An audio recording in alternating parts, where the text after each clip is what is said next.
Well, growing up, I come from a conservative Republican Catholic family. You know, I mean, I believe anybody who would do these atrocious acts to children and things like that, you see them on TV, yeah, they look guilty to me.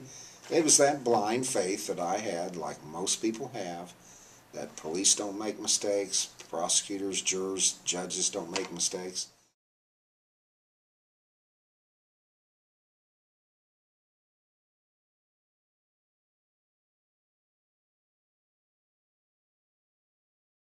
Wrongful confessions, false confessions, were a number of these cases. I just tried a murder case 2 years ago, where a confession was obtained from a young man after 24 hours of questioning, and he finally broke down and confessed, and he didn't do it, and he was exonerated. So that was another thing. The police overplaying their hand, not necessarily intentionally, but they get what they call, confirmatory bias. They think they're right, and they focus on Bob Stack as the guy that did it, and they press you, and he can wear you down.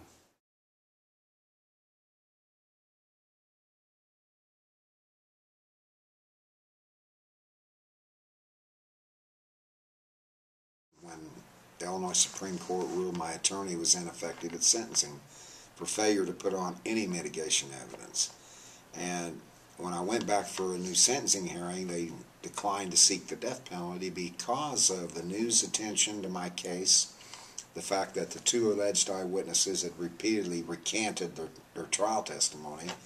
They were trying to get me out of the news media, to try to get my attorneys to leave, to lose interest in the case, and that didn't happen. They stuck with me, but I ended up doing an additional 5.5 years of a life sentence.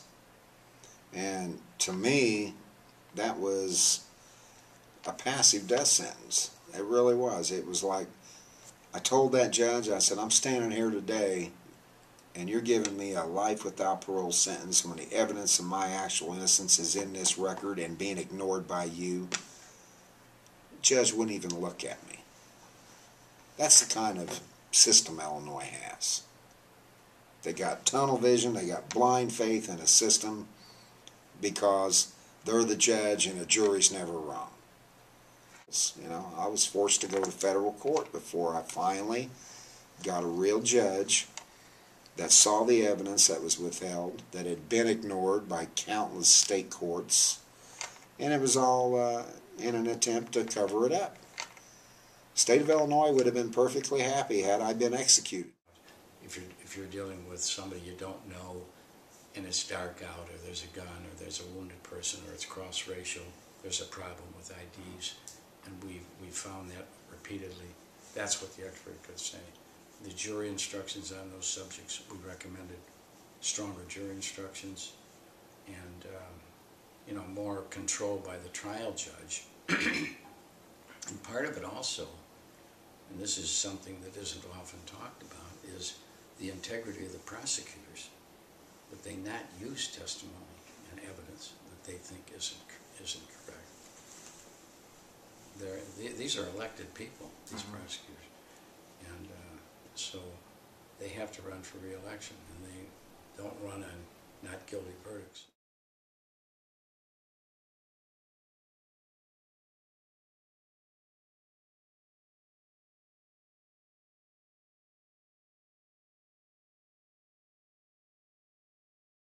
The use of jailhouse informants, other persons in jail with the person who stepped forward and said, Bob told me he committed the crime. Why do they say that? Often it's not true, but they want help on their sentence, so they are devious and willing to testify against another person that they really don't know in order to alleviate their own penalty.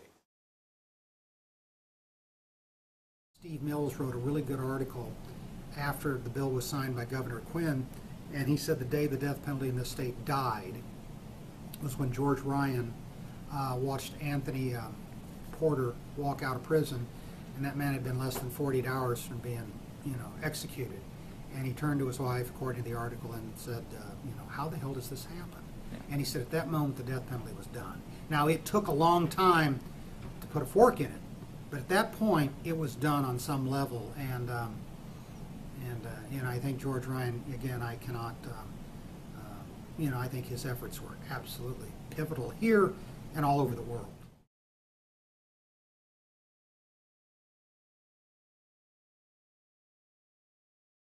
We were appointed in early 2000. The moratorium was already in place. Our report was issued in April of 2002. The Republicans controlled the Illinois legislature. They wouldn't pass any of the recommendations.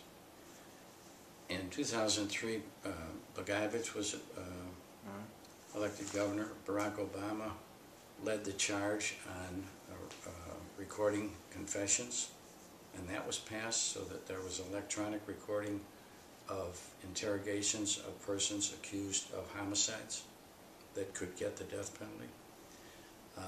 And a number of the other recommendations, like the one I told you about the pretrial hearing on jailhouse informants. I would say that of the recommendations we made, about 20 or 30% of them were passed. Most were not. The one on lineups and identifications, where we recommended that they be done sequentially rather than simultaneously, take them one by one instead. That was made a pilot program, which was completely fouled up. So I would say about 25% of the recommendations were adopted.